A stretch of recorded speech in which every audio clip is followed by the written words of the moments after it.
আমি যদি নটটা ছেড়ে দিই তাহলে কি পানি পড়বে? হ্যাঁ, শিওর পড়বে?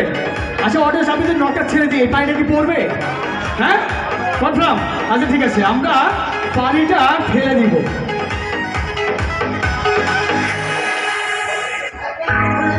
মামা আপনি এখানে আসেন। আচ্ছা, উনি যে পানিটা খেয়েছে, পানিটা কি মুখ দিয়ে খেয়েছে না?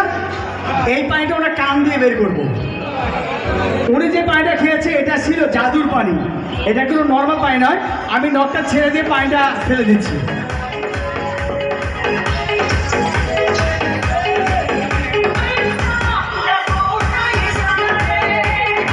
আমার এখানে কোনো পানি আছে? আপনি দেখুন তো। হ্যাঁ, ফাঁকা দেখা যাচ্ছে? আচ্ছা, এখানে কি একদম ফাঁকা দেখা যাচ্ছে? কলে চাপ দিলে পানি বের হয়, ওনার হাত ধরে চাপ দিবেন আর পানি বের হবে।